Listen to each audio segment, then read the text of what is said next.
നാടിതു നല്ല നാട്, നായന്മാരുടെ നാട്, പാതിരാക്കി ചുട്ടു വെളിച്ചം പായണ നാട്, ഒളിസേവ നായന്മാരുടെ കേൾവി കേട്ട നാട്, അടിമകൾ പറയാൻ പാർക്കുമി നാട്.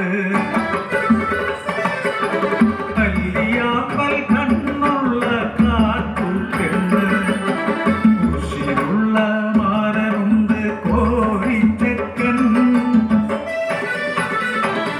വലിയ നായർ തറവാട്ടിൽ എളിയ സന്താനം, യേശുവിനാശയായി കാട്ടുപിറവി. മകരമാസക്കുളിരാവിൽ വെള്ളുപാടം വിളഞ്ഞ നാളിൽ ഏറുനാടൻ കാവൽ നീക്കാൻ കോഴിച്ചക്കനു ആജ്ഞയെത്തി.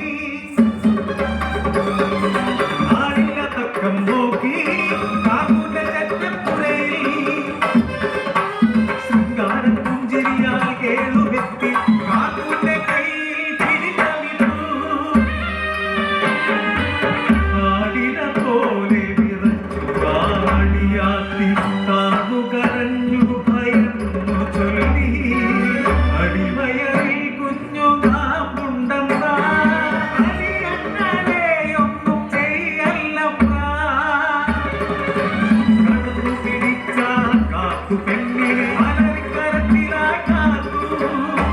എന്നുമാനത്തെ കലർച്ചയെത്തി കോരിയും നാട്ടാരും പാഞ്ഞു വന്നു.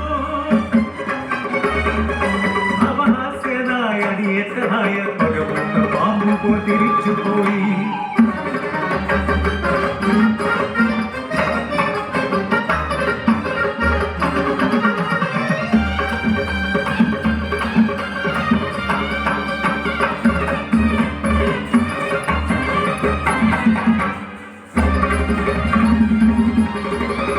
മൂന്നുമാസം കഴിഞ്ഞുപോയി നാടാകെ കൊടുംവരൾച്ചയായി. ഉഷ്ണക്കാറ്റ് അതിരെല്ലാം കരിഞ്ഞു, നാടും നാട്ടാരും വെന്തുവീറി. കാത്തിരുന്ന അവസരം യേശുവിന് കവടി നിരത്താൻ കടിയാരെത്തി. കാതിൽ കേശവൻ കുതന്ത്രമോദി, കടിയാറ് തലയാട്ടി പുഞ്ചിരിച്ചു.